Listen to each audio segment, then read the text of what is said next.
Hello my dear friends and masters, welcome back to our channel oneness vegetarianism. నా పేరు స్వప్నేశ్వరి. ముందుగా మనందరి గురువైన డాక్టర్ బ్రహ్మశ్రీ పితామహాపత్రి సార్కి నా యొక్క అనంత కోటి ఆత్మ ప్రణామాలు.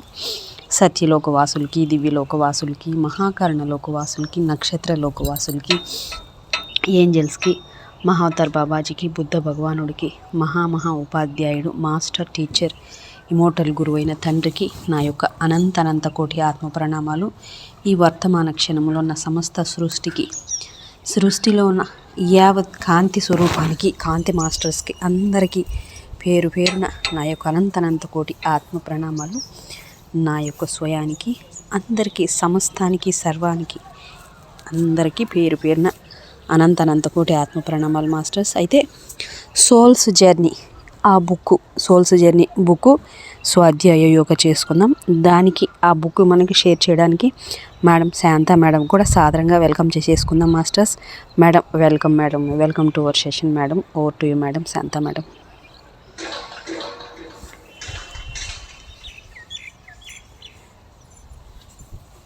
మేడం వినపడుతుంది కదా madam? Madam madam madam okay madam. ముందుగా మన గురువు గారు అయిన బ్రహ్మర్షి పితామహాపత్రి సార్ గారికి, స్వర్ణమాల పత్రి మేడంకి నా ఆత్మ ప్రణామాలు, కృతజ్ఞత తెలియజేసుకుంటూ విశ్వంలోని గురువులందరికీ కూడా ఆత్మ ప్రణామాలు, హృదయపూర్వక ధన్యవాదాలు, కృతజ్ఞతలు తెలియజేసుకుంటూ ఇవన్నీ స్వస్టూరిజం టీవీ వ్యవస్థాపకులైన స్వప్నేశ్వర్ మేడం గారికి నా ఆత్మ ప్రణామాలు, కృతజ్ఞతలు తెలియజేసుకుంటూ నాకు జన్మనిచ్చిన తల్లిదండ్రులకు, నాకు ఎంతగానో సహకరిస్తున్న కుటుంబ సభ్యులకు ఆత్మ ప్రణామాలు, కృతజ్ఞతలు తెలియజేసుకుంటూ ఈ వర్తమాన క్షణంలోని విశ్వానికి, నా స్వయానికి కూడా కృతజ్ఞతలు తెలియజేసుకుంటూ ఆత్మల ప్రయాణం గురించి చెప్తున్నాను. Thank you.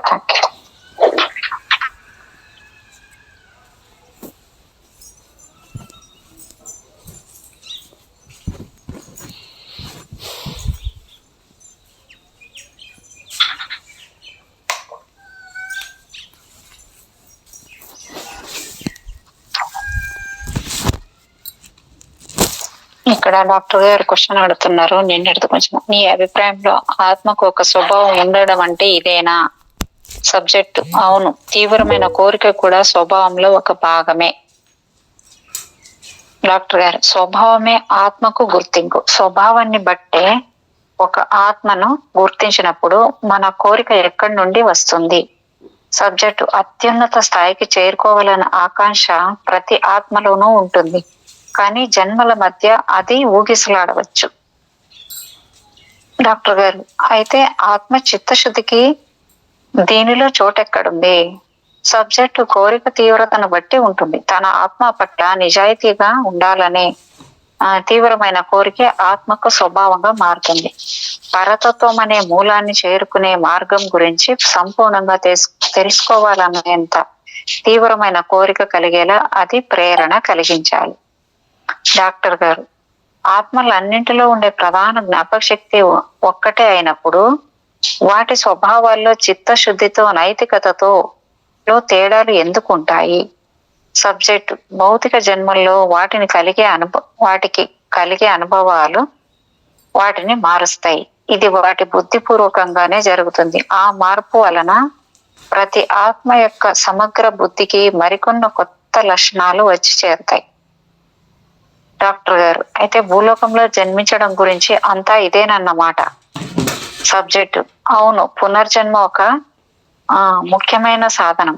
తమ సామర్థ్యాన్ని విస్తరించి సాధించడానికి కొన్ని ఆత్మలు వేరే ఆత్మల కంటే ముందుంటాయి, కానీ మనందరం చివరికి అలాగే చేస్తాం. ఎన్నో శరీరాల్లో జన్మించి వివిధ పరిస్థితుల్లో జీవించడం వల్ల మన ఆత్మ నిజస్వరూపం విస్తరిస్తుంది. డాక్టర్ గారు: ఈ విధమైన ఆత్మ పరిశీలన మన లోకంలో జీవితం యొక్క ముఖ్యోద్దేశం ఈ విధంగా ఆత్మ తన గురించి తాను నిజంగా సంపూర్ణంగా తెలుసుకోవడమేనా? సబ్జెక్టు: ఏ లోకంలోనైనా అంతే. డాక్టర్: ప్రతి ఆత్మ తన స్వార్థాన్ని, తన అభివృద్ధిని చూసుకోవడానికే పరిమితమవుతుంది, కాబట్టే ఇలా ప్రపంచమంతా స్వార్థపరులతో నిండిపోయింది, అంతే కదా? సబ్జెక్టు లేదు, అది పొరపాటు, నువ్వు తప్పుగా అర్థం చేసుకుంటున్నావు. నెరవేర్చడం అంటే స్వార్థ ప్రయోజనాలకు అనువుగా ఆత్మను మార్చడం కాదు, జీవితంలో ఇతరులతో కలిసి ఉండే వీలు కల్పించడం. ఇది కూడా ఆత్మ యొక్క స్వభావాన్ని, చిత్తశుద్ధిని సూచిస్తాయి. నైతిక ప్రవర్తన అంటే ఇదే.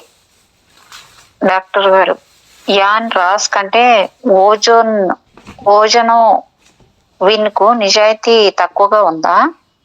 సబ్జెక్ట్ కాసేపు ఆగి, ఆమె ఆత్మవంచన చేసుకుంటుంది అని నాకు అనిపిస్తుంది. డాక్టర్ గారు, ఒకవైపు నువ్వు నీ గ్రూప్ లో ఉండే 9 మందికి ఒక ఆధ్యాత్మిక గైడ్ గా ఉంటూ, మరోవైపు నీ స్వంత పాఠాలను పూర్తి చేసుకోవడానికి ఇంకా భూమి మీద జన్మిస్తూ ఉంటే ఎలా సమర్థవంతంగా పని చేయగలవు?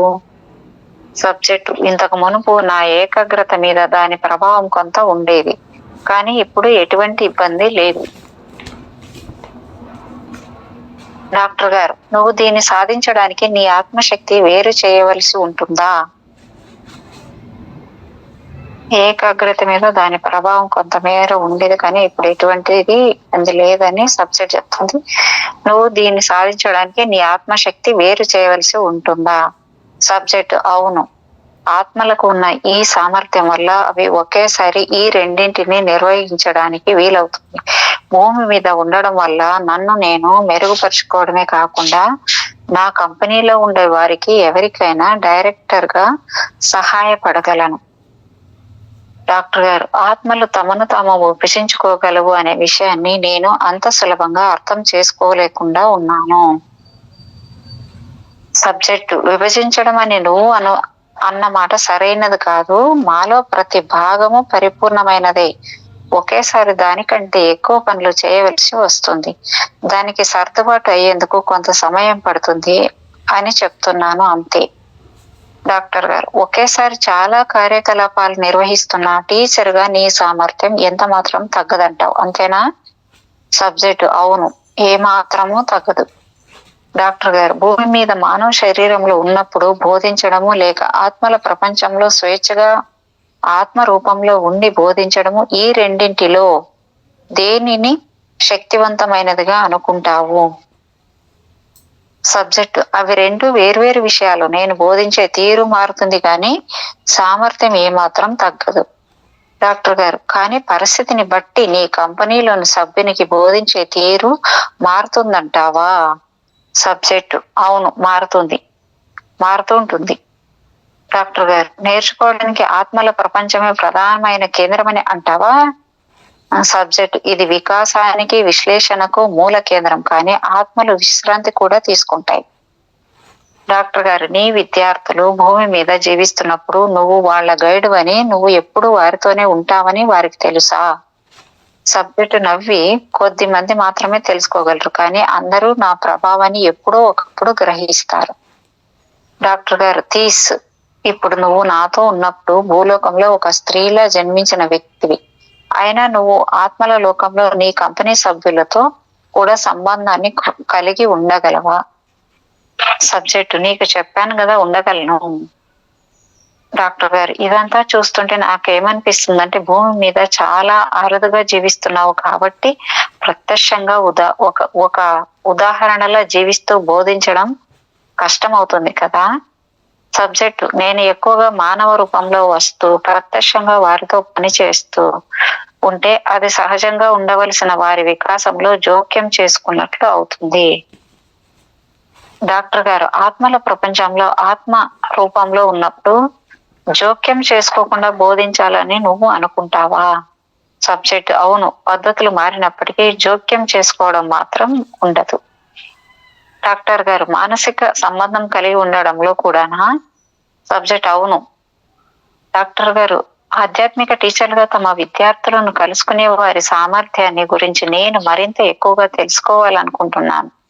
నీ కంపెనీలో ఉన్న 9 మంది సభ్యుల్లో భూమి మీద జీవిస్తున్న ఒక సభ్యునికి ఊరడించి సలహా ఇవ్వడానికి ఆత్మల ప్రపంచంలో ఉన్న నువ్వు అక్కడి నుండి ఏం చేస్తావో వివరంగా చెప్పు. సబ్జెక్టు, సమాధానం లేదు. డాక్టర్ గారు మళ్ళీ బుజ్జగించి అడుగుతూ, నేనేం అడుగుతున్నానో నీకు తెలిసిందా? ఈ భావాలను నువ్వు వారిలో ఎలా ప్రవేశపెడతావు? సబ్జెక్ట్ చివరికి మాట్లాడుతూ, నీకు చెప్పలేకపోతున్నాను. గమనిక, ఇక్కడ ఏదో అవరోధం ఉందని అనుమానం వచ్చింది, కానీ అదేమిటో చెప్పలేదు. ఇంతవరకు తీసు ఆమె గైడ్ ఇద్దరూ కూడా నాకు అవసరమైన సమాచారాన్ని ఇవ్వడంలో చాలా ఉదారంగా ఉన్నాం. అందుకని కుమారతో ప్రత్యక్షంగా విజ్ఞప్తి చేసుకునేందుకు 1 నిమిషం సేపు ఈ సెషన్ ను ఆపి నేను కుమారాన్ని ఈ విధంగా అభ్యర్థించాను. ఇటువంటి సందర్భాల కోసం నేను ఒక స్పీచ్ సిద్ధంగా ఉంచుకుంటాను. దీన్ని ఇక్కడ కూడా వాడాను. డాక్టర్ గారు, కుమారా, తీస్ ద్వారా నీ నుండి సమాచారాన్ని పొందడానికి నాకు అనుమతినివ్వు. ఇక్కడ నేను చేస్తున్న పని మేలు కోసమే. నీ శిష్యురాలిని ప్రశ్నించడం ద్వారా నా చికిత్స సామర్థ్యాన్ని పెంచుకొని వారిలో ఉన్న ఉన్నతమైన సృజనాత్మక శక్తికి దగ్గరగా చేర్చడానికి నా జ్ఞానాన్ని పెంచుకుందామని అనుకుంటున్నాను. అందరికీ తమ ఆత్మల స్వభావాన్ని గురించి, వారి ఆత్మల స్వగృహాన్ని గురించి అవగాహన కల్పించడం ద్వారా వారికి చావంటే భయం లేకుండా చేయడమే నా ముఖ్యోద్దేశం. ఈ ప్రయత్నంలో నాకు దయచేసి సహాయం చెయ్యవా? సబ్జెక్ట్ గొంతు మారింది. నువ్వెవరో మాకు తెలుసు అని చెప్పింది అనమాట. డాక్టర్ గారు, అయితే మీరిద్దరూ నాకు సహాయం చేస్తారా? సబ్జెక్ట్, మేము నీతో మాట్లాడతాము, కానీ మాకిష్టమైన రీతిలోనే. గమనిక, నేను హద్దులు దాటి మరింత లోతుగా ప్రశ్నిస్తే వాటికి సమాధానం లభించదని ఈ 2 గైడ్స్ నన్ను హెచ్చరిస్తున్నారు. డాక్టర్ గారు, సరే నేను 3 అంకెలు లెక్క పెట్టేసరికి ఆత్మల గైడ్స్ లా ఎలా పనిచేస్తూ ఉంటాయో దాని గురించి నువ్వు మరింత వివరంగా నాకు చెబుతూ ఉంటావు. భూమి మీద ఉన్న మీ కంపెనీ సభ్యుడు నీ దృష్టి ఆకర్షించడానికి ఏ విధంగా నీకు సంకేతాలు ఇవ్వగలడో నాకు చెప్పడం ప్రారంభించు. 1, 2, 3 బాగా ప్రభావం చూపడానికి నా వ్రేళ్లతో చిటికలు వేశాను. సబ్జెక్ట్ చాలా సేపటి తర్వాత ముందుగా వారు తమ మనస్సులను ప్రశాంతపరుచుకొని వారి చుట్టూ ఉన్న పరిసరాలకు అతీతంగా దృష్టిని కేంద్రీకరించాలి. డాక్టర్ గారు, దీన్ని వాళ్ళు ఎలా చేస్తారు? సబ్జెక్టు మౌనంగా ఉంటూ మనస్సును నిశ్చలం చేసి తమ అంతరంగం వైపు మళ్ళీ తమ అంతర్వాణితో సంబంధం ఏర్పరచుకోవడం ద్వారా అని చెప్పింది అనమాట. డాక్టర్ గారు, ఆధ్యాత్మిక సహాయం కోసం ఎవరైనా ఇలాగే అర్థిస్తారా? సబ్జెక్ట్, అవును, నన్ను సహాయం ఇలాగే అడుగుతారు. వాళ్ళు తమ అంత చైతన్యాన్ని విస్తరించుకుని ఒకే ఆలోచన మీద దృష్టి సారిస్తే నన్ను చేరుకోగలరు. మేడం, నాకు ఒక్కొక్కసారి ఈ ఆత్మల ఇది చదువుతున్నప్పటి నుంచి ఎట్లా ఉంటారంటే ఎడం వైపు అప్పుడప్పుడు అదేమంటారు కదా, వెనక బ్రెయిన్ మేడం కొంచెం అలాగా ఊగినట్టుగా కొంచెం కిందికి వెళ్తున్నట్టుగా అనిపిస్తుంటది మేడం. ఏంటో నాకు అర్థం కాదు. ఇప్పుడు ఒక 4-5 రోజుల నుంచి ఇది అవుతుంది అనుభవం. అలాగా వస్తుందా? అలాగా కిందికి వెళ్తున్నట్టుగా నాకు అనిపిస్తుంటది మేడం. అదేదో లోపలికి కిందికి వెళ్తుంది అన్నట్టు. ఓకే. అంటే ఇది చదువుతుంటే నాకు ఈ విధంగా అనిపించింది. ఎందుకో మరి ఇప్పుడు చెప్పాలని, నిన్న కూడా చెప్పాలనుకున్నాను. మళ్ళీ మీరు బయట ఎక్కడో వినిపించలేదని మీకు అడిగాను నేను, కానీ మీరు ఎక్కడో ఉన్నారేమో, అందుకే ఈరోజు చెప్తాను ఇప్పుడు. సబ్జెక్ట్, అవును, నన్ను సహాయం ఇలాగే అడుగుతారు. వాళ్ళు తమ అంత చైతన్యాన్ని విస్తరించుకుని ఒకే వ్యక్తిత్వం తగ్గుతుందని మేడం దానికి అర్థము. ఓకే, లెఫ్ట్ బ్రెయిన్ చైతన్యాన్ని, అవును మేడం, వ్యక్తిత్వం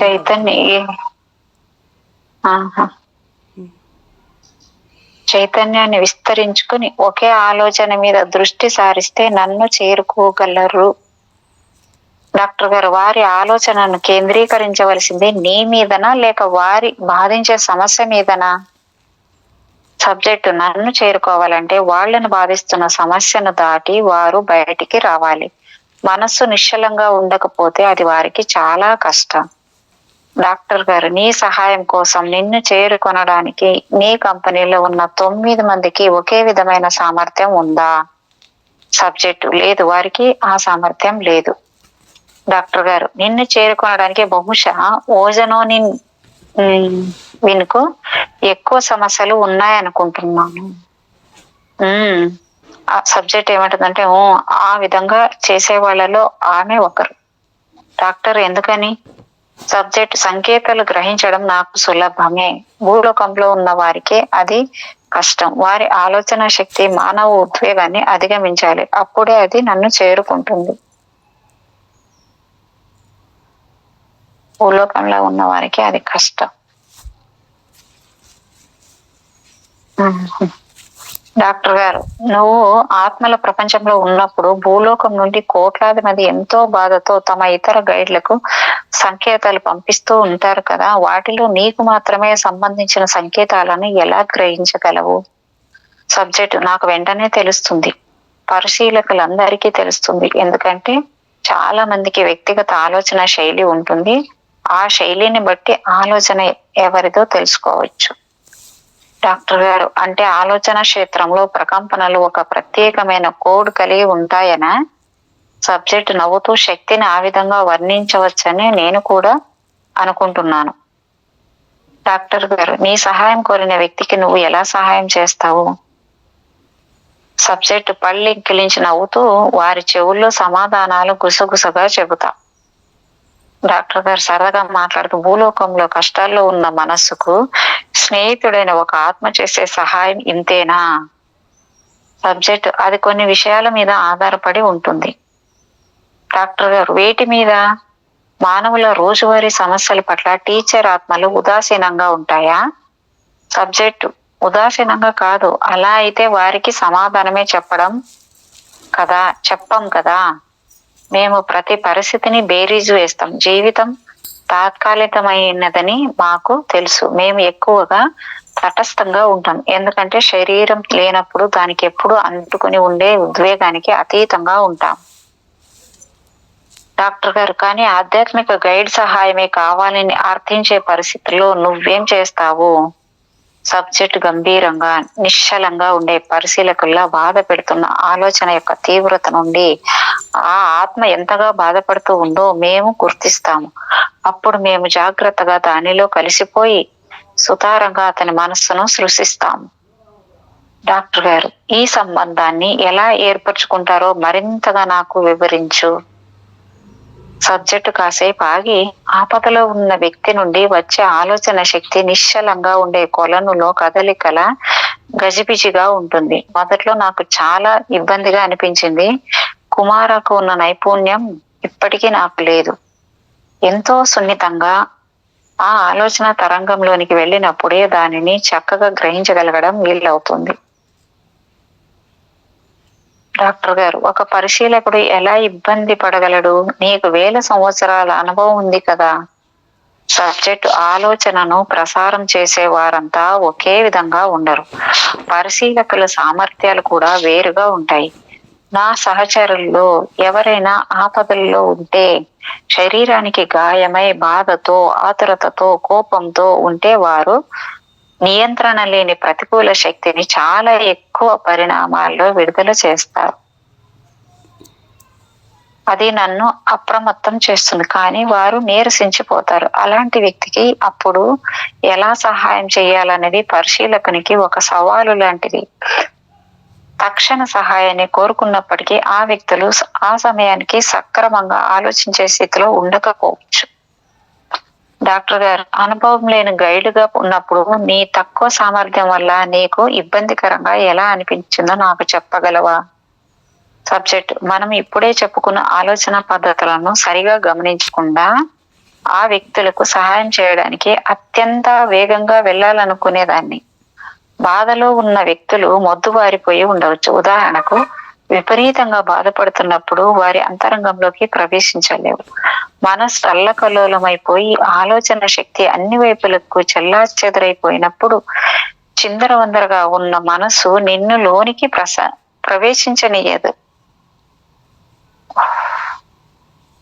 డాక్టర్, నీ సహాయం కోసం ఆక్రోశించిన తర్వాత వారి మనసులో నువ్వు ప్రవేశించడాన్ని నీ కంపెనీలోని 9 మంది తెలుసుకోగలరా? సబ్జెక్ట్, పరిశీలకులు లోనికి చొరబడకూడదు. ఇది ఒక సున్నితమైన బంధం ఏర్పరచడం లాంటిది. వారిలో ఆలోచనలు ప్రవేశపెడతారు, వారు దానిని స్ఫూర్తి అని అనుకుంటారు. వాటిని పాటిస్తే వారికి శాంతి కలుగుతుంది. డాక్టర్ గారు, భూలోకంలో ఉన్న వారితో నువ్వు సంభాషిస్తున్నప్పుడు నీకు ఎదురయ్యే అతి గొప్ప సమస్య ఏమిటి? సబ్జెక్టు భయం. డాక్టర్ గారు అదేమిటో వివరంగా చెబుతావా? సబ్జెక్టు జీవితాన్ని మరీ సులభంగా గడవగలిగేట్లు చేసి నా వాళ్లను పాడు చేయకుండా నేను జాగ్రత్త పడాలి. సమస్యల నుండి తప్పించుకోకుండా స్వయంగా వాళ్లే వాటిని పరిష్కరించుకునేలా వదిలేయాలి. అలా చేయక ముందే పరిశీలకుడు తొందరపడి జోక్యం చేసుకుంటే వాళ్లే ఎక్కువగా బాధపడవలసి వస్తుంది. ఈ విషయంలో కుమారకు గొప్ప నైపుణ్యం ఉంది. డాక్టర్ గారు నీ గ్రూప్ లో వారికి నీకు బాధ్యత వహించవలసింది ఆమెనా? సబ్జెక్ట్ అవును, మేమంతా ఆమె చెప్పినట్లే నడుచుకుంటాము. డాక్టర్ గారు నీ తోటి సభ్యులు ఎవరైనా చుట్టూ నీకు కనిపిస్తున్నారా? నీ స్థాయికి ఎదిగి బోధనా పద్ధతులను గురించి నువ్వు చర్చించగలిగే సహచరులు ఎవరైనా కనిపిస్తున్నారా? సబ్జెక్ట్ ఇక్కడ నాతో పాటు ఎదిగిన నా సహచరుల గురించేనా నువ్వు అడుగుతున్నది? డాక్టర్ గారు అవును. సబ్జెక్ట్ ఉన్నారు, వాళ్ళు ముఖ్యంగా 3 ఉన్నారు. డాక్టర్ వారు కంపెనీలో గ్రూపులకు నాయకత్వం వహించగలరా? సబ్జెక్టు చేయగలరు. డాక్టర్ గారు ఎక్కువగా పురోగమించిన ఈ ఆత్మలకు కూడా నీకు ఉన్నన్ని ఆత్మల బాధ్యత ఉంటుందా? సబ్జెక్టు అలాగే ఉంటుంది. రూకు తప్ప అతని గ్రూపు సభ్యుల సంఖ్య నాకంటే రెట్టింపు ఉంటుంది. ఆయనకు చాలా నైపుణ్యం ఉంది. అతనికి అదనంగా మరో గ్రూపు బాధ్యత కూడా అప్పగించబడుతుంది. డాక్టర్ గారు నీలా పరిణితి చెందిన నీ సహచరులు ఎంతమంది దగ్గరకు సలహా సంప్రదింపుల కొరకు వెళతారు? సబ్జెక్టు మేము గమనించిన అంశాలను చర్చించుకోవడానికి ఇంకా అభివృద్ధి సాధించడానికి తగిన మార్గాలు కనుగొనడానికి మేమంతా కుమార దగ్గరకే వెళతాము. డాక్టర్ గారు నువ్వు పారు లాంటి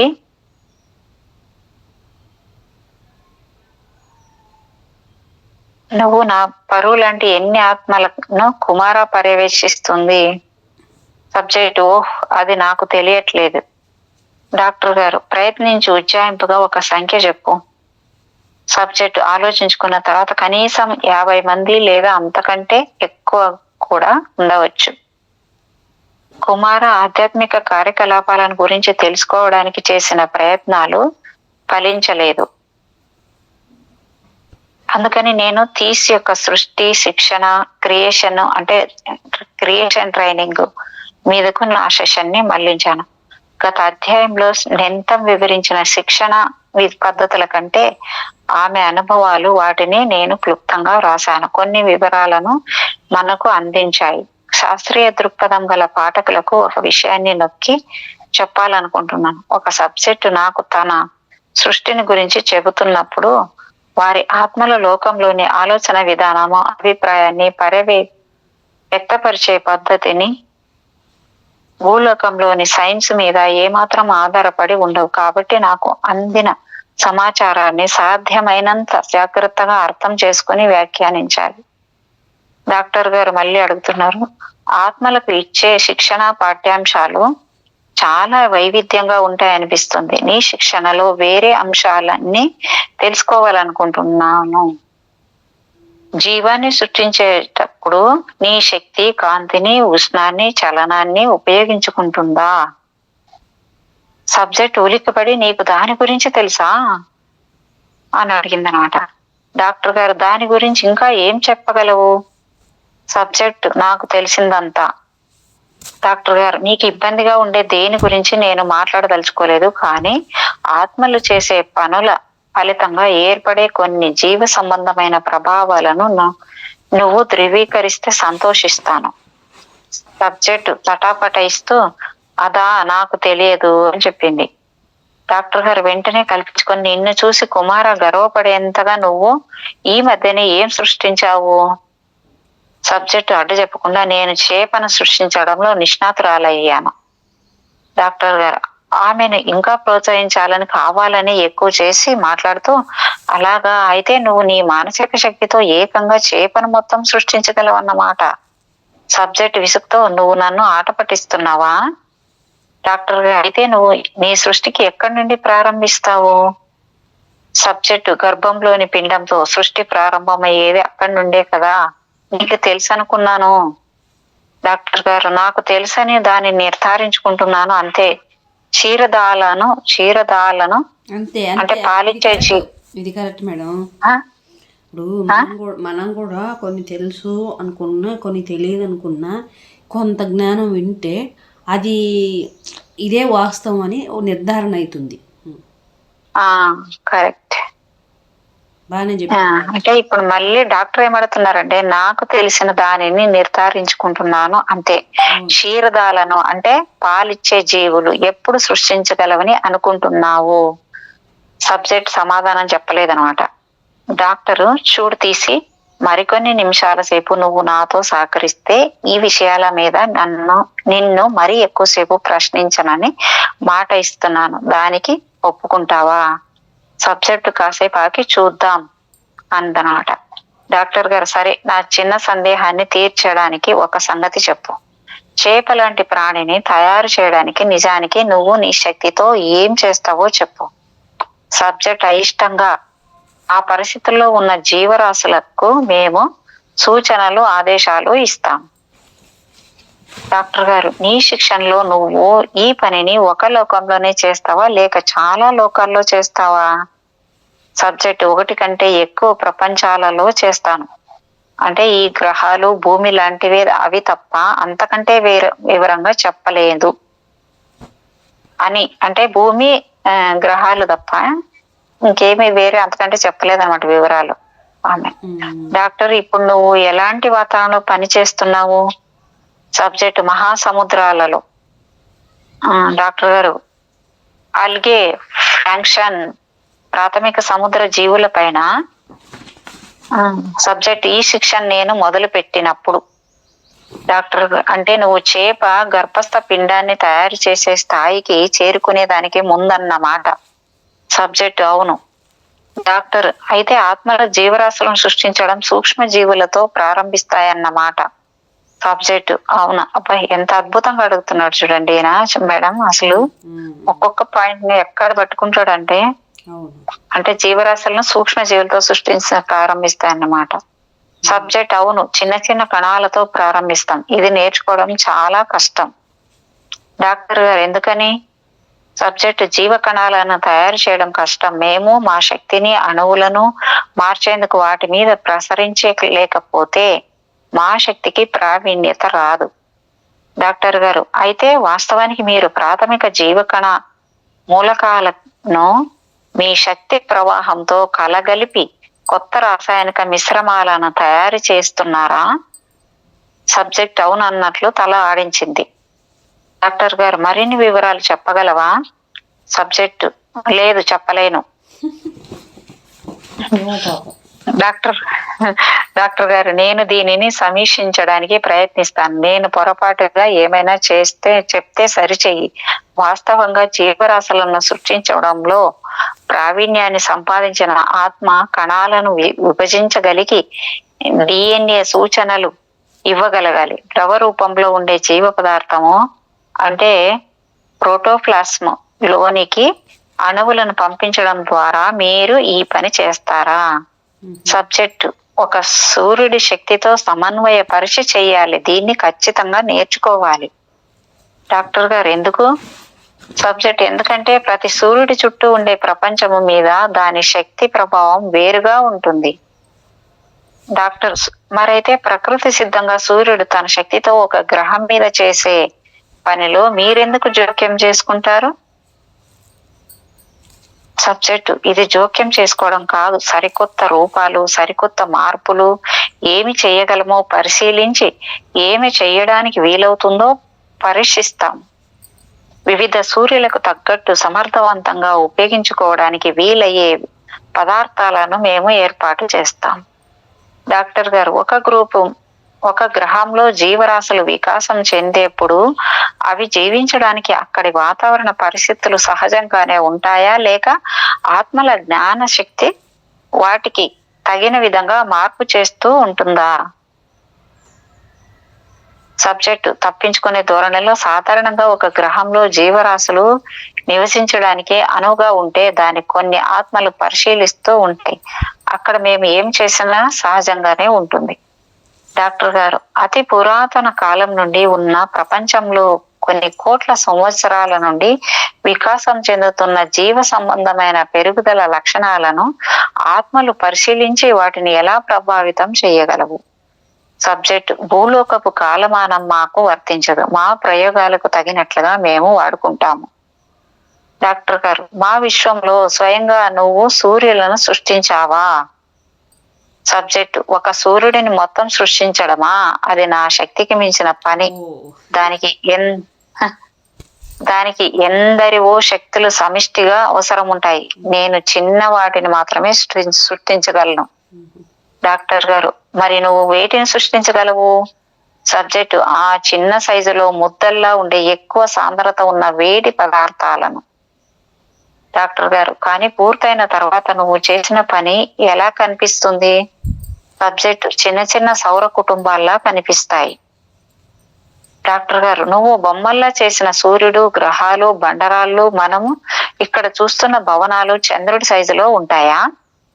సబ్జెక్ట్ నవ్వుతూ: నేను తయారు చేసే సూర్యులు బాస్కెట్ బాల్ సైజులో, గ్రహాలు గోళీకాయల సైజులో ఉంటాయి. నేను బాగా చేయగలిగింది ఇంతే. డాక్టర్ గారు: నువ్వు ఇంత చిన్న సైజులో ఎందుకు చేస్తుంటావు? సబ్జెక్ట్: నేను పెద్ద సూర్యులను తయారు చేసేదానికి కావలసిన అనుభవం కోసం. తగినంత ఒత్తిడి కలిగినప్పుడు అణువులు విస్ఫోటం చెంది కుదించుకుపోతాయి.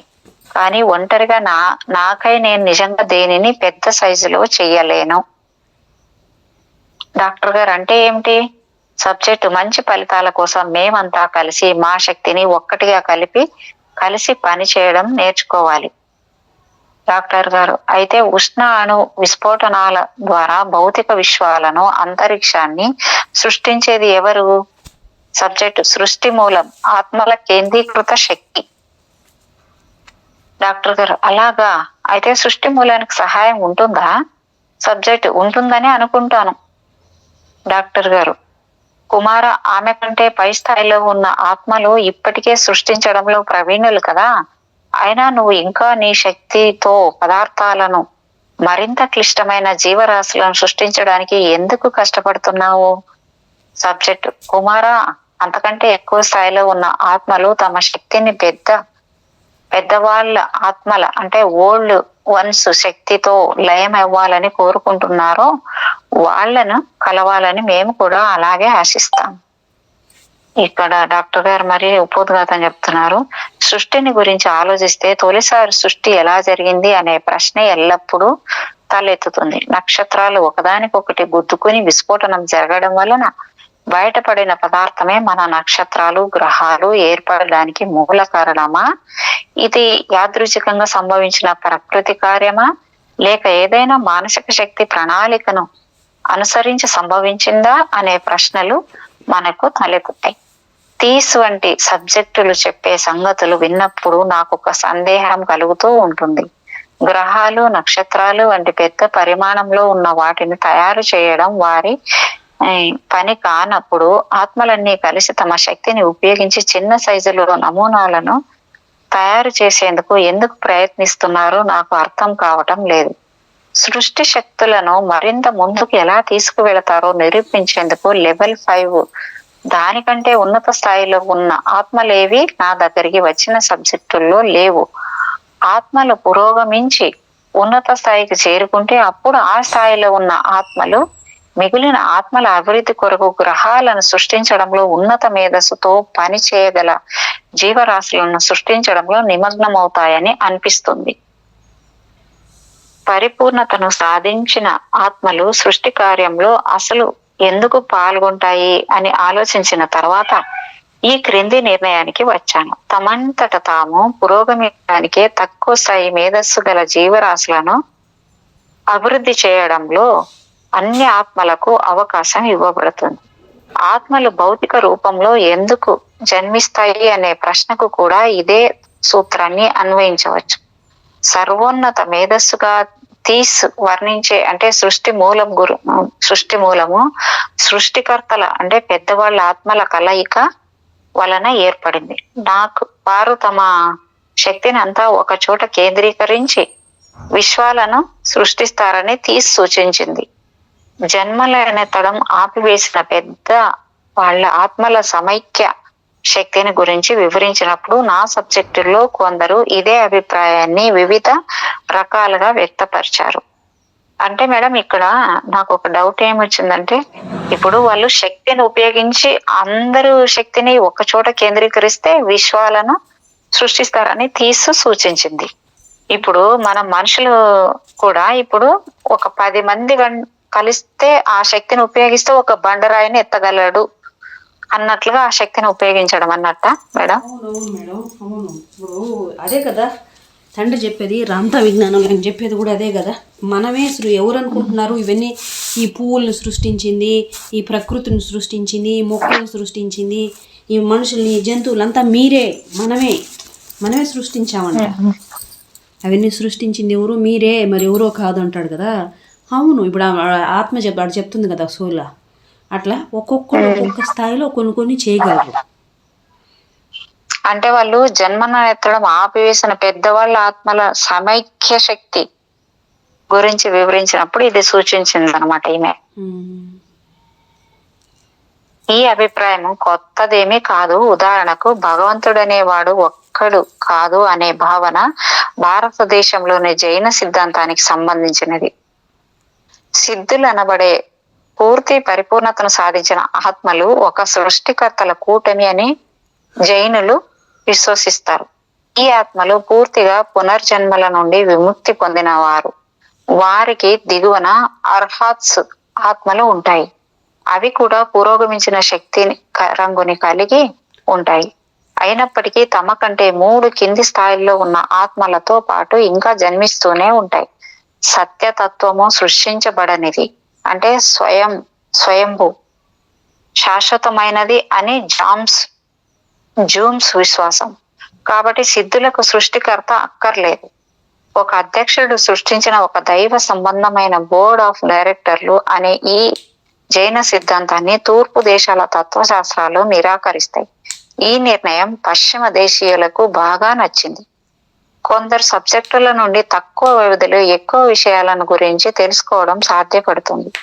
ఆత్మల లోకంలో ఆత్మకు ఇచ్చే శిక్షణ గురించి వివరించినప్పుడు ఇతర లోకాల్లో కూడా ఉన్న మేధస్సు కలిగిన జీవుల గురించి కూడా ప్రస్తావించింది. ఆత్మల జీవితంలో మరో అంశాన్ని కూడా మనకు తెలియజేసింది. మనలో చాలా మంది దీన్ని అంగీకరించడం కష్టం కావచ్చు. నా సబ్జెక్టులో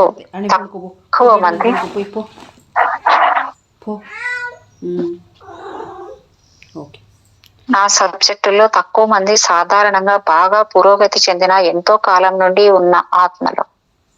ఇతర లోకాల్లో వాళ్ళు తెచ్చుకున్నారు. ఈ జీవితాలకు సంబంధించిన వారి జ్ఞాపకాలు నిలకడగా ఉండవు. ఈ జన్మల పరిస్థితులను గురించి, భౌతిక వివరాలను గురించి, ఇతర ప్రపంచానికి సంబంధించిన గ్రహాల ఉనికిని గురించి వారికి అంతగా జ్ఞాపకం ఉండదు. పూర్వకాలంలో అలాంటి అనుభవం ఉందేమోనని తెలుసుకోవడానికి ఒకవేళ ఉంటే కొత్త విషయాలు ఏమైనా తెలుస్తాయో చూద్దామని మరికొన్ని నిమిషాల సేపు నేను ఈ క్రింది విధంగా ప్రశ్నించడం మొదలు పెట్టాను. డాక్టర్ గారు మళ్ళీ అడుగుతున్నారు. కొద్దిసేపటి క్రింద భూలోకంలో మాత్రమే కాకుండా ఆత్మలకు అందుబాటులో ఉన్న ఇతర భౌతిక ప్రపంచాలను గురించి కూడా చెప్పావు. సబ్జెక్ట్ సంకోచిస్తూ అవును అని చెప్తున్నాను. డాక్టర్ గారు సాధారణంగా కనిపించడానికి ప్రయత్నిస్తూ కొన్ని గ్రహాలు మేధస్సు కలిగిన జీవ రూపాల్లో మళ్ళీ జన్మించాలనుకుంటున్న ఆత్మలకు ఉపయోగపడతాయని అనుకుంటున్నాను. సబ్జెక్టు అది నిజమే, అలాంటి స్కూల్స్ చాలా ఉన్నాయి. డాక్టర్ గారు ఇతర ఆత్మలతో వేరే గ్రహాలలో ఉన్న వారి స్కూల్స్ గురించి నువ్వు ఎప్పుడైనా మాట్లాడావా? సబ్జెక్టు చాలాసేపు ఆగి అలా అడిగి తెలుసుకోవాలన్న ఆసక్తి నాకు లేదు. నాకు వాటి మీద, అంటే ఆ స్కూల్స్ పట్ల ఆకర్షణ కూడా లేదు. డాక్టర్ అవి ఎలా ఉంటాయో నాకు కొంత అవగాహనను కల్పించగలవా? సబ్జెక్టు అదా, కొన్ని స్కూళ్ళు విశ్లేషణ కొరకు, మిగిలినవి ప్రాథమికంగా మనో ప్రపంచాలు, సూక్ష్మ ప్రదేశాలు. డాక్టర్ గారు భూలోకంలోని స్కూల్తో పోలిస్తే నీకు ఏమనిపిస్తుంది? సబ్జెక్ట్ భూలోకంలోని స్కూలుకు ఇంకా భద్రత లేదు. పరస్పర విరోధం కలిగిన నాయకులు నడిపించడం వల్ల ఈ స్కూలు చాలా మంది ఆగ్రహంతో నిండిపోయింది. ఇక్కడ విపరీతంగా ఉండే భయాన్ని అధిగమించాల్సిన అవసరం ఉంది. ఇది సంఘర్షణలతో నిండిపోయిన లోకం. ఎందుకంటే ఇక్కడ చాలా ఎక్కువ మంది ఉన్నారు. వారందరిలో భిన్నత్వం కూడా మీరి ఉంది. ఇతర ప్రపంచాల్లో జనాభా తక్కువగా ఉండి వారి మధ్య బాగా సామరస్యం ఉంటుంది. భూమి మానసిక అభివృద్ధి కంటే దాని జనాభా చాలా వేగంగా పెరిగిపోయింది. డాక్టర్ గారు, మరి అలాంటప్పుడు నువ్వు మరో గ్రహంలో శిక్షణ తీసుకుంటావా? సబ్జెక్టు లేదు. భూలోకంలో కలహాలు, క్రూరత్వము ఉన్నప్పటికీ ఇక్కడ మోహము, ధైర్య సాహసాలు కూడా ఉన్నాయి. సంక్షోభ పరిస్థితిలో పనిచేయడం నాకు ఇష్టం. అస్తవ్యస్తంగా ఉన్న వాటిని ఒక్క తాటి మీదకు తీసుకురావడం అంటే నాకు ఇష్టం. భూలోకం ఒక కష్టతరమైన స్కూల్ అని మా అందరికీ తెలుసు. డాక్టర్ గారు, అయితే ఆత్మలకు ఆశ్రయం ఇవ్వడానికి మానవ శరీరం అంత సులభమైనది కాదంటావా? సబ్జెక్టు, తమలో విభేదాలు, విరోధాలు తక్కువగా ఉన్న సులువైన ఇతర జీవులు కూడా ఉన్నాయి. డాక్టర్ గారు, అలాగా? అయితే నీ ఆత్మ మరో జీవి రూపంలో ఉండి ఉంటే తప్ప దీని గురించి నీకు తెలియదు కదా. ఈ విధంగా సంభాషణను సరైన దారిలోకి తీసుకొచ్చిన తర్వాత తన ఒకానొక జన్మ గురించి చెప్పసాగింది. ఆ గ్రహం నాశనానికి దగ్గరగా ఉందని, తను అక్కడ గాలిలో ఎగురుతూ జీవించే ఒక చిన్న ప్రాణిగా జీవించిందని, అక్కడ శ్వాస తీసుకోవడానికి కూడా కష్టంగా ఉండేదని చెప్పింది. ఆమె వర్ణించిన దాన్ని బట్టి అంటే ఈ గ్రహంలోని సూర్యుడు నోవా దశకు అంటే అకస్మాత్తుగా కాంతివంతమై తేజస్సును కోల్పోతూ ఉన్నాడంట. అంటే నోవా దశకు చేరుకున్నాడు. ఇవన్నీ ఆమె వేగంగా శ్వాస పీల్చుకుంటూ పొడి పొడిగా మాట్లాడుతూ చెప్పింది. ఈ లోకంలో తేమగా ఉండే ఒక అడవిలో తాను జన్మించినట్లు చెప్పింది. అక్కడ రాత్రి ఆకాశం దట్టంగా నక్షత్రాలతో నిండి ప్రకాశవంతంగా ఉందని, వాటి మధ్య నల్లని ఖాళీలు లేవని చెప్పింది.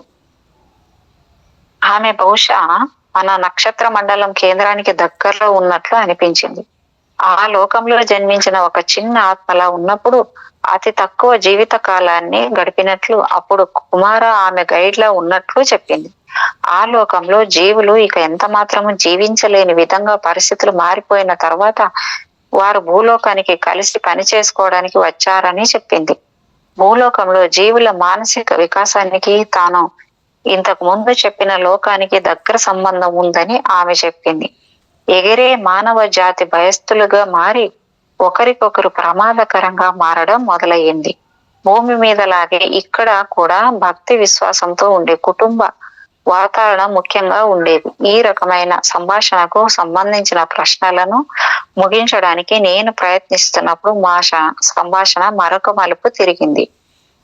మేడం, ఇది చెప్తుంటే నాకు ఒక పాయింట్ ఏం గుర్తొచ్చిందంటే, అరుణాచలంలో ఆ కొండ చుట్టూ ఒకటి ఏలియన్స్ లాంటిది, అదే చెప్తారు కదా, అది యుఎఫ్ఓ, అది తిరుగుతూ ఉందంట మేడం. నెల మొన్న కనిపించిందని వీడియో పెట్టారు. అది అది అంటే ఒక వెలుగులాగా కనిపిస్తుంది, అది ఏలియన్స్ లాగా, అది అంటే అది అదేం పరికరం ఉంటది కదా, చాలా పెరుగుతుంది. అంటే కాంతి మాస్టర్స్ హయ్యర్ డైమెన్షన్ నుంచి ఇప్పుడు షిఫ్టింగ్ కదా, చాలా జరుగుతాయి మేడం. ఉన్నాయి, ఒకటి కాదు, ఎన్నో ఉన్నాయి. మన కళ్ళకి కనపడవు కానీ అలా ఎన్నో ఉన్నాయి, తిరుగుతూ ఉన్నాయి. రాత్రిపూటల్లో ఇంకా అంటే ఆకాశంలో అలా తిరిగేటివి ఎన్నో ఉన్నాయి. మనకు కనపడవు అంతే, మన కళ్ళకి చూడగలిగే అంత ఇది మన కళ్ళకు ఉన్నది కాబట్టి. అంటే మనం భౌతిక కళ్ళతో కనిపించవు అన్నమాట. కనిపించేట్టుగా వచ్చాయంటే ఇంకా అంతకన్నా ఏం లేదు, అదృష్టం. డాక్టర్ గారు, అంతరించిపోయిన ఈ లోకంలో జన్మించిన ఆత్మలు ఇప్పుడు భూలోకంలో కూడా ఉన్నాయని నువ్వు అనుకుంటున్నావా? సబ్జెక్టు కాసేపు ఆగి నిగ్రహించుకోలేకపోతూ, నిజానికి నేను ఒక ఆత్మను కలిశాను అని చెప్పిందనమాట. డాక్టర్ గారు, ఏ పరిస్థితుల్లో? సబ్జెక్టు నవ్వుతూ, కొంతకాలం క్రిందట నేను ఒక పార్టీలో ఒక వ్యక్తిని చూశాను. అతడు నన్ను గుర్తుపట్టాడు. నా భౌతిక రూపాన్ని చూసి కాదు, కానీ మనసుతో గుర్తుపట్టాడు. అది ఒక విచిత్రమైన కలయిక. అతడు నా దగ్గరికి వచ్చి నా చేతిని అందుకున్నప్పుడు నిగ్రహించుకోలేకపోయాను.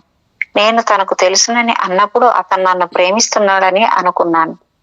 డాక్టర్ గారు, అప్పుడేం జరిగింది అని అడిగారు. సబ్జెక్టు మృదువుగా, నేను తికమక పడ్డాను. సాధారణంగా నాకు అలా జరగదు. మా మధ్య అవినాభావ సంబంధం ఏదో ఉందని నాకు అనిపించింది. అది లైంగిక సంబంధం అని అనుకున్నాను. ఇప్పుడు నాకంతా స్పష్టంగా కనిపిస్తోంది. అతడు ఇకాక్, అతని పేరు ఇకాక్ అంట. ఈ పేరును ఆమె గొంతులో నుండి గరగర శబ్దం చేస్తూ చెప్పింది. ఎక్కడ సుదూర ప్రాంతంలో మేమిద్దరం ఒకప్పుడు కలిసి ఉన్నామని, ఇప్పుడు అక్కడ నుండి వచ్చిన వేరే వాళ్ళు 2-3 ఇక్కడ భూమి మీద ఉన్నారని అతడు చెప్పాడు. డాక్టర్ గారు, మరి వారిని గురించి అతడు ఇంకా ఏమైనా చెప్పాడా? సబ్జెక్ట్ అస్పష్టంగా లేదు. నాకు ఆశ్చర్యం కలుగుతోంది. వారిని గురించి నేను తెలుసుకుని తీరాలి. డాక్టర్ గారు, ఈ లోకంలో అంతకు ముందు గల శారీరక సంబంధాన్ని గురించి ఇంకా ఏమైనా చెప్పాడా? సబ్జెక్ట్ లేదు. నేను తికమక పడడం అతడు గమనించాడు. నిజానికి అసలు అప్పుడు అతడు దేనిని గురించి మాట్లాడాడో నాకు అర్థం కాలేదు. డాక్టర్ గారు, నువ్వు తెలుసుకోలేకపోయావు, కానీ అతను మాత్రం ఈ భూగోళాన్ని గురించి ఎలా తెలుసుకో? ఏంటి మేడం? కోసుకో. సరే మేడం, మీరు కట్టి. కానీ అతను మాత్రం ఈ భూగోళాన్ని గురించి ఎలా తెలుసుకోగలిగాడు? సబ్జెక్ట్ తికమక పడి, అతను నాకంటే పరిణితి చెందాడు. అతనికి కుమార బాగా తెలుసు. తనతో తను మాట్లాడుకుంటూ అతను ఇక్కడ ఏం చేస్తున్నాడు అని అడిగిందనమాట. డాక్టర్ గారు, పార్టీలో అతని గురించి పూర్తిగా చెప్పావా? సబ్జెక్ట్ మళ్ళీ నవ్వుతూ, అతడు నన్ను తన వైపు ఆకర్షించాలని ప్రయత్నిస్తాడని అనుకున్నాను. అది నాకు చాలా ఇబ్బందిగా అనిపించింది. ఎందుకంటే నేను అతని పట్ల ఆకర్షించబడ్డాను. నేను చాలా ఆకర్షణీయంగా ఉన్నానని అన్నాడు. సాధారణంగా మగవాళ్ళు ఎవరు నాతో అలా చెప్పరు. ఏదో కలలో అంతకు ముందు మేము కలిసి ఉన్నట్లు నాకు అనిపించింది. డాక్టర్ గారు, ఈ వ్యక్తితో నీ సంభాషణ ఎలా ముగిసింది?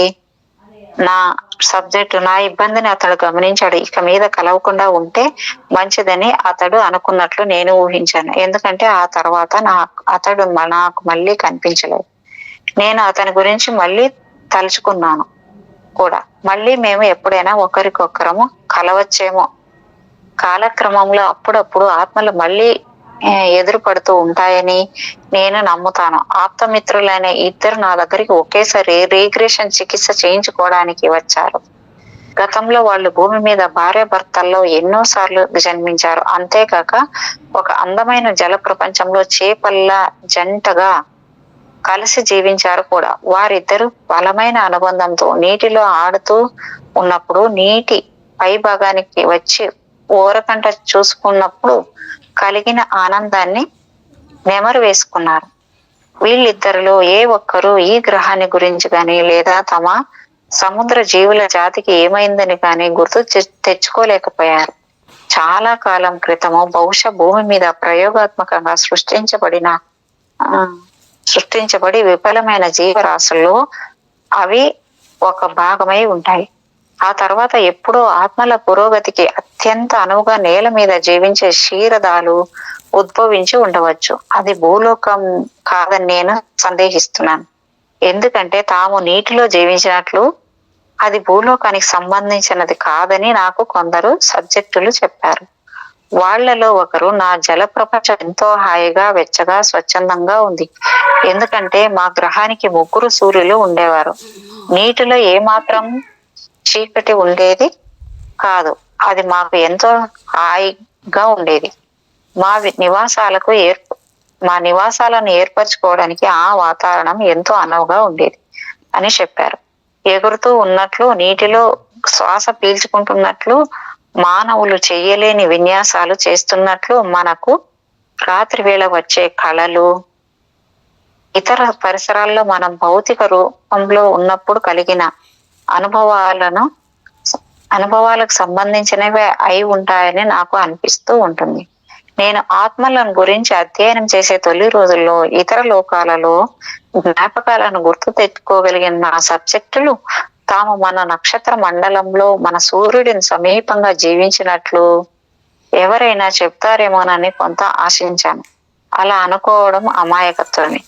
సూర్యునికి 10 కాంతి సంవత్సరాల దూరంలో ఉన్న కేవలం 8 నక్షత్రాల సముదాయంతో ఏర్పడిన మిల్కీవే అనే గెలాక్సీలో భూమి ఎక్కడో దూరంగా ఉంది.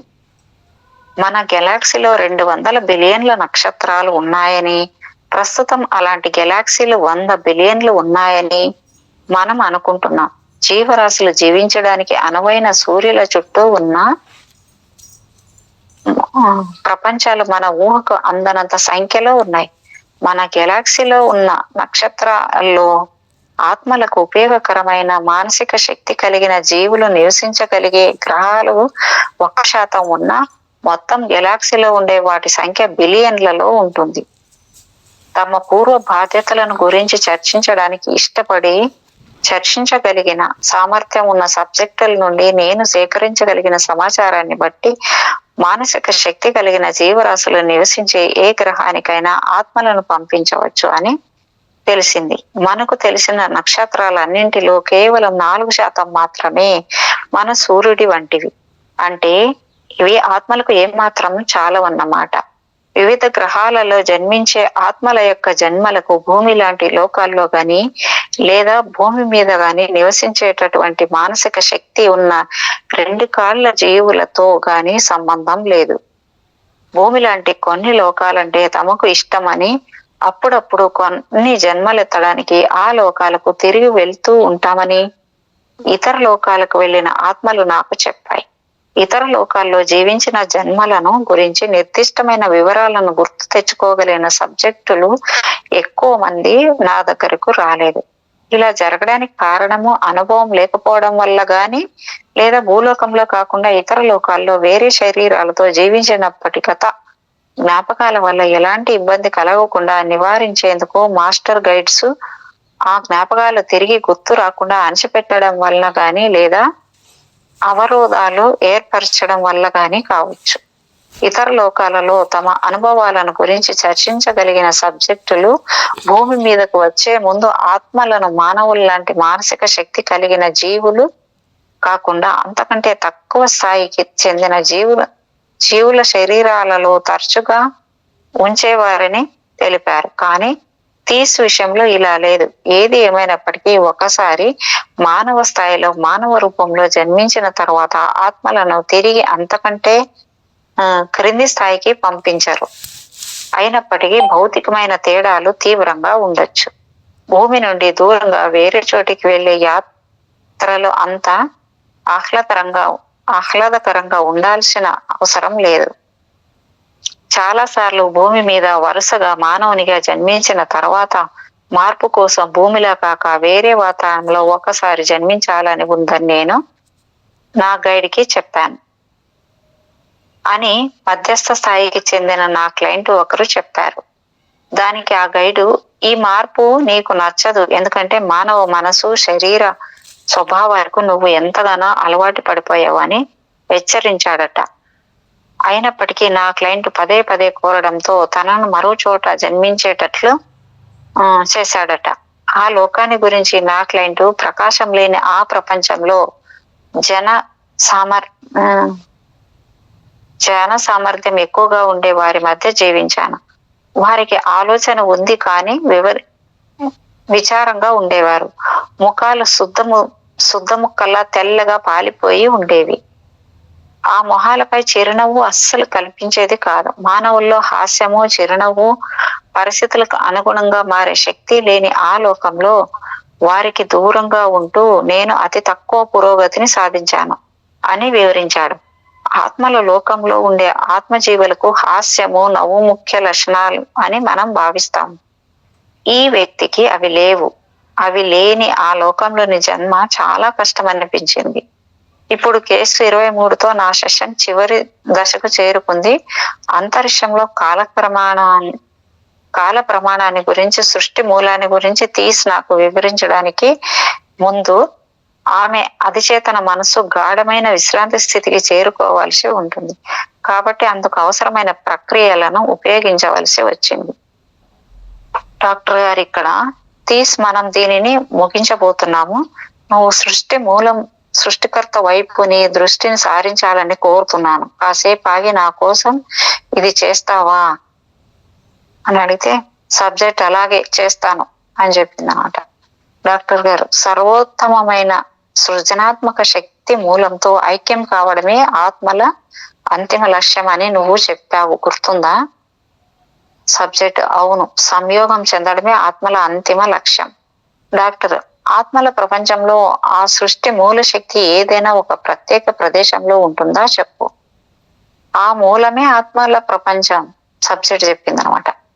డాక్టర్ గారు, అప్పుడు మరి ఆధ్యాత్మిక జీవిత అంతర్భాగంలోనికి వెళ్ళడం గురించి ఆత్మలు ఎందుకు మాట్లాడుతూ ఉంటాయి. సబ్జెక్టు, మేమంతా బాల ఆత్మల్లో ఉన్నప్పుడు మా చుట్టూ ప్రతి చోట శక్తి వ్యాపించి ఉందని తెలుసుకుంటాము, కానీ మేము దాని చివర అంచున ఉన్నట్లు అనుభూతి చెందాం. మేము ఎదిగే కొద్దీ కేంద్రీకృతమైన మూల శక్తి గురించిన అవగాహన కలుగుతుంది, కానీ అప్పుడు కూడా అదే భావన కలుగుతుంది. డాక్టర్ గారు, అయినా దీన్ని పెద్ద ఆత్మల అంటే ఓల్డ్ వన్స్ ప్రదేశం అని పిలిచావా. సబ్జెక్ట్, అవును, మమ్మల్ని ఆత్మల్లో ఉంచే కేంద్రీకృత మూల శక్తిలో అవి భాగమే. డాక్టర్ గారు, సరే, ఆ శక్తిని అంతటినీ కలిపి ఒక మూల శక్తిలా చేసి మానవ పరిభాషలో సృష్టికర్తను వర్ణించగలవా. సబ్జెక్టు, మనమంతా ఎలా తయారు కావాలని తప్పిస్తుంటామో ఆ నిస్వార్థమైన అంతిమ మూల విరాట్టు ఆయన. డాక్టర్ గారు, ఆ మూలమే ఆత్మల ప్రపంచానికి ప్రాతినిధ్యం వహిస్తున్నప్పుడు ఆ మనో ప్రపంచానికి నక్షత్రాలు, గ్రహాలు, జీవరాశులు ఉండే భౌతిక విశ్వాలకు తేడా ఏమిటి. సబ్జెక్టు, విశ్వాల సృష్టి జన్మించి మరణించడానికే మూలం, వాటిని వాడుకోవడానికే అని సృష్టించబడ్డాయి. అవి సృష్టించబడ్డాయి, ఆత్మల ప్రపంచమే మూలం. డాక్టర్ గారు, మనమంతా జీవిస్తున్నది విస్తరిస్తూ ఉన్న ఈ విశ్వంలో ఇది మళ్ళీ మళ్ళీ కుషించుకుపోయి చివరికి అంతరించిపోవచ్చని అనిపిస్తుంది.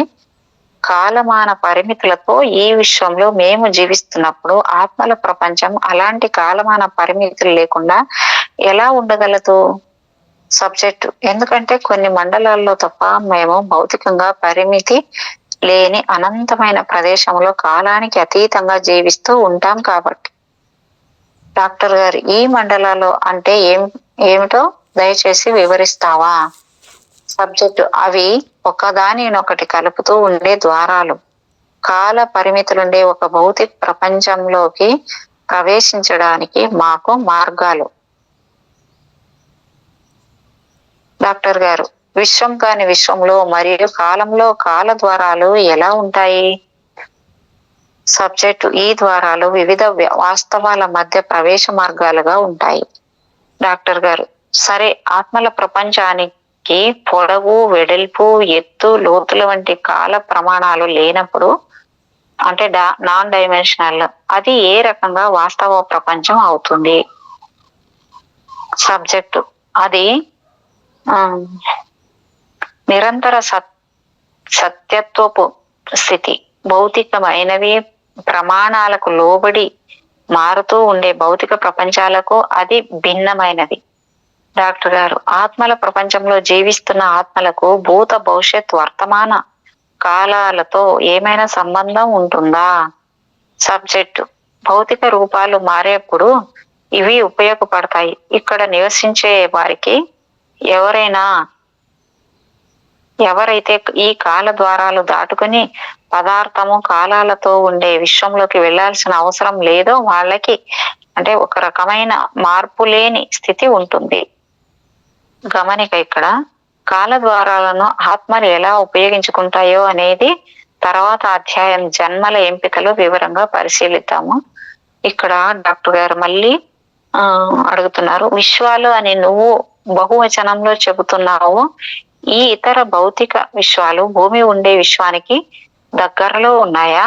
సబ్జెక్ట్, అస్పష్టంగా అవి మూలానికి అవసరమైనట్లు రకరకాల వాస్తవ తత్వాలు ఉండే విశ్వాలు ఉన్నాయి.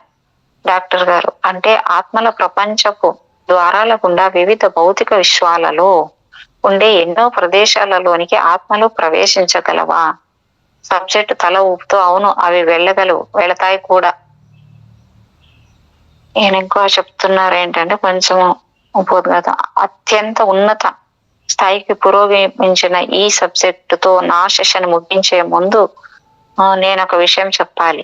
గాఢమైన ట్రాన్స్ లో ఉన్నప్పుడు చాలా మంది పొడవు, వెడల్పు, ఎత్తు అనే 3 ప్రమాణాలు ఉండే భూలోకానికి అతీతంగా కాలం ప్రమాణం లేని ప్రత్యామ్నాయ వాస్తవాలను కూడా గమనించగలరు.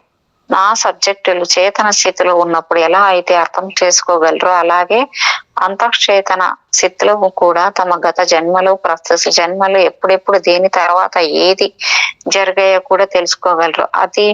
అధిచేతన స్థితిలోకి ఆత్మల ప్రపంచంలోకి నేను వాళ్ళని తీసుకువెళ్ళినప్పుడు మార్పు ఉంటుంది.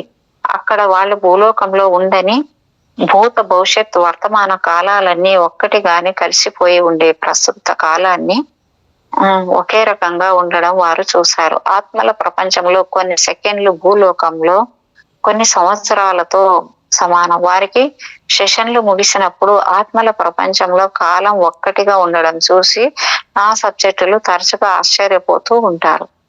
క్వాంటం మెకానిక్స్ అంటే పరిమాణ గతి శాస్త్రం అన్నమాట. ఆధునిక భౌతిక శాస్త్రంలో ఒక విభాగం. జీవితంలో అన్ని చివరికి ఘన రూపంలో కాకుండా ఒక్కటిగా ఏకమై ఉంటాయని భావించే విద్యుత్ అయస్కాంత స్థాయిలలో జరిగే పరమాణు చలనాలన్నింటినీ ఈ సిద్ధాంతం పరిశీలిస్తుంది. న్యూటన్ భూమి ఆకర్షణ సూత్రాలకు అతీతంగా ఒకే కాలంలో జరిగే పనుల క్రియా మూలకాలు కూడా కాంతి తరంగాల ఫ్రీక్వెన్సీ కైనెటిక్ ఎనర్జీలతో ఏకమై ఉంటాయని పరిగణిస్తారు. ఆత్మల ప్రపంచంలో ఉన్న నా సబ్జెక్టులు తమ అనుభూతులను ఒకదాని తర్వాత మరొకటి అనుభవం ద్వారా తెలుసుకున్నట్లు చెప్పాను. కాబట్టి ఇది ఆత్మల ప్రపంచంలో భూత భవిష్యత్ వర్తమాన కాలాలు మూడు ఒక్కటిగా కలిసి ఉంటాయన్న భావనకు విరుద్ధంగా లేదా అని మీరు నన్ను అడగవచ్చు. లేదు, అది ఏమాత్రం వేరు కాదు అని అంటాను. నా పరిశోధనలలో నాకు ఒక విషయం అర్థమైంది. భౌతిక లోకాలకు వెళ్ళి వచ్చే ఆత్మలు వయస్సు, ముసలితనం వంటి వాటికి అలవాటు పడి ఉంటారు. కాబట్టి వాళ్ళు తమ పురోగతి ఎంతవరకు చెందామో తెలుసుకోవడానికే కాలం ముందుకు సాగుతుంది అనే ఒక భ్రమ కల్పించబడింది. ఆ విధంగా భూత భవిష్యత్ వర్తమానాలనేవి మూడు విడివిడిగా ఉండవని, అది కేవలం మార్పును మనం ఆ విధంగా వ్యక్తపరుస్తూ ఉంటాము అని క్వాంటం సిద్ధాంత వేత్తలు కాలాన్ని గురించి చెప్పిన నిర్వచనంలో నిజం ఉందని నాకు అనిపిస్తుంది. మేడం 1 hour అయిపోయింది మేడం. చాలా చేసుకున్నాము. ఇక్కడికి ఏమో ఎస్ మేడం, నిజమే అయిపోయింది 1 hour. Okay madam.